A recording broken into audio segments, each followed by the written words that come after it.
ఓం అందరికీ నమస్కారం. గురుబ్రహ్మ గురువిష్ణు గురుదేవో మహేశ్వర గురు సాక్షాత్ పరబ్రహ్మ తస్మై శ్రీ గురవే నమ. శ్రీ గురుభ్యో నమ. హరి ఓం.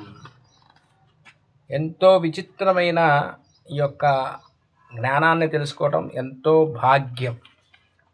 అది ఎన్నో జన్మలు చేసుకుంటే కానీ మనకు ఆ పుణ్యం కలగదు. ఎంతోమందిని చూశాను, ప్రవచనాలు చూస్తూ అందరూ ముక్తులవుతారు. కానీ అక్కడికక్కడికి ఆ రోజు మటుకే అది ఉత్తేజం కలిగిస్తుంది. మళ్ళీ మన దినచర్యంలో అది కనుమరుగైతూ మనం మళ్ళీ మన కర్మల్ని మనం చేసుకుంటూ వెళ్ళిపోతూ ఉంటాం. రాత అలా ఉంటుంది. అప్పటికప్పుడు భగవంతుడు దగ్గరకు వస్తాడు. మనం ఎన్నెన్నో విషయాలు నేర్చుకోవడానికి ప్రయత్నిస్తాం. 2 రోజులు 3 రోజులు బుక్ చదువుతాం, పుస్తకాలు చదువుతాం. తర్వాత 4వ రోజు నుంచి మళ్ళీ ఆ వార్తలే, ఆ యొక్క రాజకీయ విశ్లేషణలు, సమాజంలో జరిగే వికృతి చేష్టలు, నాకు తెలుసునని మనం అందరితోటి ఏది విదండవాడు చేయటం, తెలిసేది కొద్దిగా వాడు మాట్లాడుతుంటే మనం అంశం మాట్లాడితే మాత్రం ముందుకు వచ్చి మనకి దాంట్లో ప్రావీణ్యాన్ని, తెలిసిన విషయాన్ని అతని దగ్గర గొప్పలు చెబుతూ ముందుకు సాగటం ఈ యొక్క పరిపాటి అవుతూ ఉందన్నమాట. ఇప్పుడు మనం ఈ యొక్క ఆత్మజ్ఞానాన్ని తెలుసుకోవాలంటే అద్వైత పరిప్రశ్నోత్తర రత్నావళి అనే అంశం, ఆ బుక్ ద్వారా మనం ఎంతో నేర్చుకోవచ్చు. ఇక్కడ శిష్యుడు తెలియని విషయాన్ని ఆ యొక్క గురువర్యుల్ని అడుగుతూ ఉంటాడు. ఆ గురువర్యులు చెప్పే సమాధానమే రత్నావళి, ప్రశ్నోత్తర రత్నావళి. అయితే దీంట్లో ప్రశ్న ఏమిటంటే, ఫస్ట్ ఒక ప్రశ్నని మనం క్షుణ్ణంగా అర్థం చేసుకోవడానికి ప్రయత్నిద్దాం. చాలా ప్రశ్నలు వేస్తూ ఉంటారు ఆత్మజ్ఞానానికి, మరి గురువర్యులు చెప్పుకుంటూ పోతారు. ఈ ప్రశ్న రత్నావళి అనే బుక్కుని ఈ మధ్య ప్రశ్నోత్తర రత్నావళి బుక్ని తెప్పించుకోవడం జరిగింది.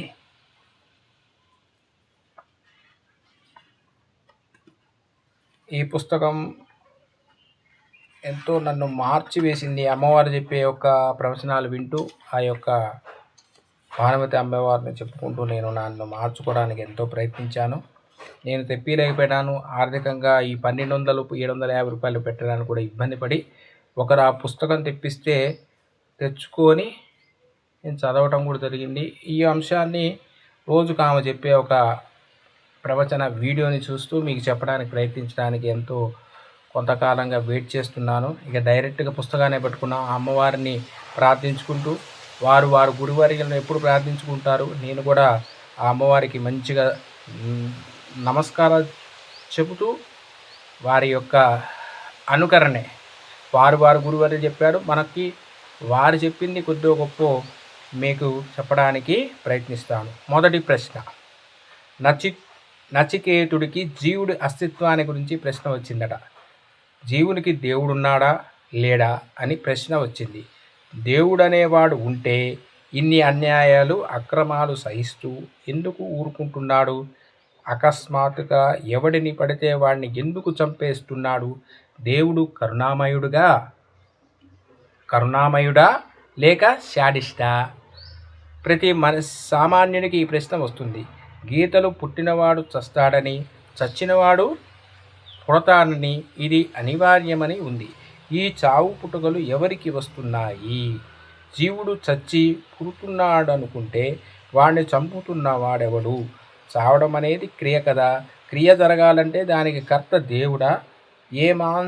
ఏం ఆశించి అతడు ఆ కర్మ చేస్తున్నాడో తెలియాల్సి ఉంది. అందుకే జీవుడు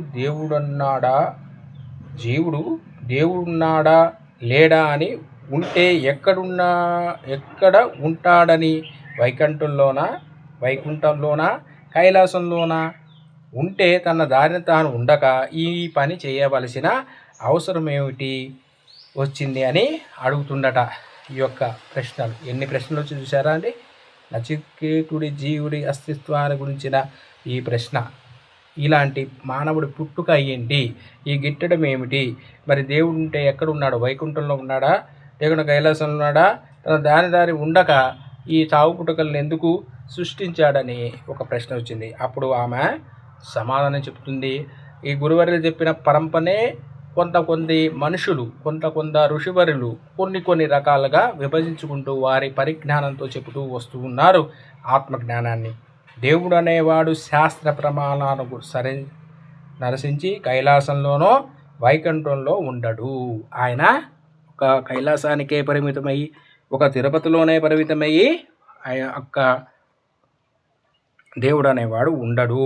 ఆయన ఏంటి సర్వతా ఉంటాడు. ప్రతి అణువులోనూ ప్రతి నిత్యంలోనూ ఒక చావు పుట్టుకలనే కర్మ జరపాలంటే అతడికి ఒక ఆకారం ఉండి కర్మ చేయాలి. దేవుడు అనేవాడు ఉండనుకోండి, ఒక ఆకారం ఉండాలి. చెప్పాలంటే ఆకారం ఉండాలి. ఇప్పుడు వాళ్ళ ఒక ఆకారం అనేది ఉండాలి. కానీ అసలు భగవంతుడికి నిరాకారుడు. ఆకారం పొందినది పుట్టినది ఎప్పటికైనా కాలగర్భంలో కలుస్తుంది. ఇప్పుడు దేవుడు అనే ఉంటే అనుకోండి, ఆయన కూడా మనలాగా జీవించి అంతరించిపోవాలి. కానీ దేవుడు అనేవాడికి ఆ పుట్టుక అనేది లేదని మనం నిర్ధారించారు మన యొక్క ఋషివర్యులు. దేవుడు నిరాకారుడు, అందుకే శాశ్వతుడు. జీవుడు సాకారుడు, అందుకే చావు పుట్టుకలు జీవుడికి ఉంటున్నాయి. మనం పుట్టుతున్నాం కాబట్టి మనం గిట్టాలి, పుట్టినవాడు గిట్టక తప్పదని. ఒక నిరాకారం ఒక సాకారాన్ని ఎలా చంపుతుంది? కాబట్టి దేవుడు చావు పుట్టుకలకు కర్త కాడు. మరి అప్పుడు ఈ క్రియకు జీవుడే కర్త కావాల్సి ఉంది. తన పొరపాటును దేవుడి మీద వేసి నహా కర్త అని ఆయన చెబుతున్నా ఒప్పుకోవడానికి జీవుడు సిద్ధంగా లేడు. తప్పు ఎవరిదో తెలుసుకోకుండా ఇంకొకటి మీద తప్పు వేసి చేతులు దులుపుకుంటున్నాడు. అది వాడి అజ్ఞానము.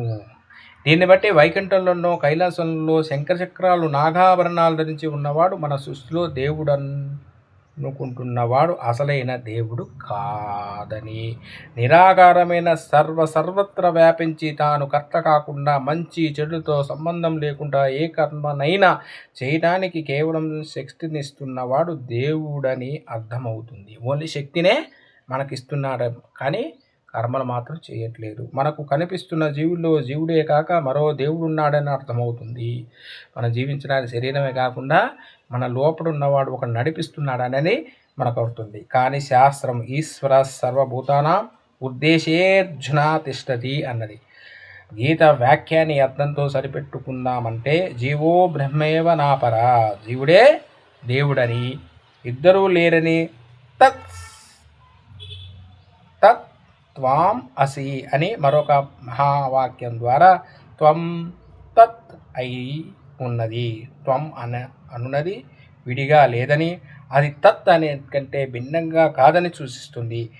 దీనిని బట్టి ఏంటి, జీవుడులో దేవుడున్నాడా, జీవుడే దేవుడై ఉన్నాడా, ఉంటే వాడెవడు, పోయేవాడెవడు అని ఆలోచిస్తే నిరాకారమైన శాశ్వతం ఉండేవాడు దేవుడని, సాకారమైన ఒక లోకేషల్లో పరిమితమైన జీవుడు పోయేవాడని తెలుస్తుంది.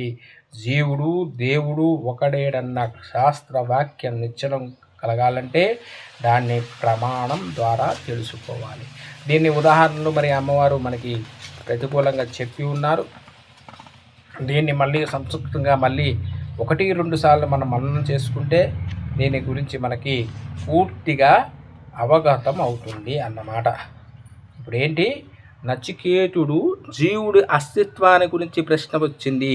జీవుడిని దేవుడున్నాడా లేడా అని ప్రశ్న వచ్చింది. దేవుడు అనేవాడు ఉంటే ఇన్ని అన్యాయాలు అక్రమాలు సహిస్తూ ఎందుకు ఊరుకుంటున్నాడు? అకస్మాత్తుగా ఎవడిని పడితే వాడిని ఎందుకు చంపుతున్నాడు? దేవుడు కరుణామయుడా లేక శాడిస్టా? చూసారా, ప్రతి మనిషికి ఈ ప్రశ్న వస్తుంది. గీతలో పుట్టినవాడు చస్తాడన్న, చచ్చినవాడు పుడతాడన్న ఇది అనివార్యమని ఉంది. ఈ చావు పుట్టుకలు ఎవరిని వస్తున్నాయి? జీవుడే చచ్చి పుడుతున్నాడు అనుకుంటే వాడు చంపుతున్న వాడెవడు? చావడం అనేది క్రియ కదా. క్రియ జరగాలంటే దానికి కర్త దేవుడా, ఏ మాసించి అతడా కర్మ చేస్తున్నాడో తెలియాల్సింది. అందుకే జీవుడు దేవుడు అన్నాడా లేదా అని ఉంటే ఎక్కడున్నాడని, వైకుంఠంలోనా కైలాసంలోనో ఉంటే తన దారి తాను ఉండక ఈ పని చేయాల్సిన అవసరం ఏమిటి వచ్చింది అని అడుగుతున్నారు. ఎవరు? ఈ యొక్క శిష్యులు. దేవుడనేవాడు శాస్త్ర ప్రమాణం నరసించి కైలాసంలోనో వైకుంఠంలోనో ఉండడు, సర్వత్రా ఉంటాడు. చావు పుట్టుకలనే కర్మ జరగాలంటే అతడికి ఒక ఆకారం ఉండి కర్మ చేయాలి. ఎవరినన్నా చంపాలంటే ఒక వస్తువు కావాలి, ఆ వస్తువును పట్టుకోవడానికి ఒక మనిషి కావాలి, ఆ మనిషి అతను చంపడానికి వీలవుతుంది. కానీ ఏ నిరాకరణ లేని భగవంతుడు ఎవరిని చంపలేడు. భగవంతుడు నిరాకారుడు. ఆకారం పొందినట్టు పుట్టినది ఎప్పటికైనా కాలంగా కలుగుతుంది.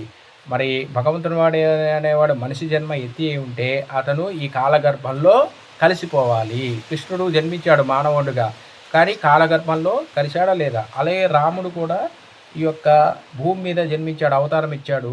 అవతారం ఇచ్చిన వాడు మరి మనతో పాటే ఆయన కూడా అంతరించిపోయాడు.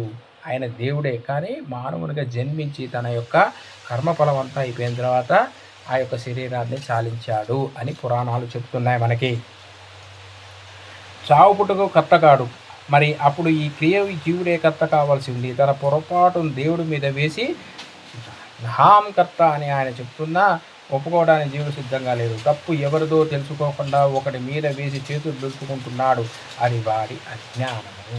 చూసావా, నన్ను దేవుడే చంపుతున్నాడు, నన్ను తీసుకుపోతున్నాడు అనే అజ్ఞానంగా మాట్లాడుతుంది. దీన్ని బట్టి వైకుంఠంలోనో కైలాసంలో శంఖచక్రాలు నాగాభరణాలను గురించి ఉన్నవాడు మన సృష్టిలో దేవుడు అనుకుంటున్నవాడు అసలైన దేవుడు కాదని, నిరాకరమైన సర్వత్రా వ్యాపించి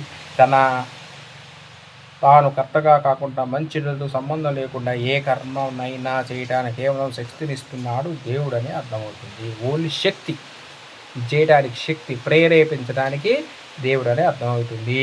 మరో దేవుడు అన్నవాడు అర్థమవుతుంది. ఈశ్వర సర్వభూతానాం ఉద్దేశ్యేర్జున తిష్టతి అన్న గీతవాక్యాన్ని అర్థంలో సరిపెట్టుకోవాలంటే జిహో బ్రహ్మేవ నాపరా, జీవుడే దేవుడని కొంతమంది అంటారు. ఇద్దరూ లేరని తత్మసి అని మరో ఇంకో వాక్యం ద్వారా మనకి అర్థమవుతుంది. త్వాం అనునేవాడిగా లేదని అది తత్వ చేస్తుంది. దీన్ని బట్టి జీవుడిలో దేవుడు ఉన్నాడా, జీవుడే దేవుడు అవుతున్నాడా అంటే ఉంటేవాడెవడు పోయేవాడెవడు అని ఆలోచిస్తే నిగార శాస్త్రమే ఉండేవాడు దేవుడని, సాకారమైన ఒక లొకేషన్ పరమైన జీవుడు పోయేవాడని తెలుస్తుంది.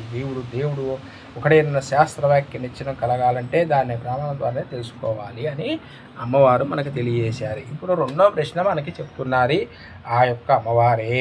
ఈ యొక్క అద్వైత పరిప్రశ్నోత్తరత్నావళిలో ఈ యొక్క ఒకటో ప్రశ్నకే కనీసం 2 గంటలు చెప్పింది. ఆ యొక్క వివరాన్ని మనం ఇంకొక ముందు ఎపిసోడ్లో మనం చెప్పడానికి ప్రయత్నిద్దాం. హరి ఓం.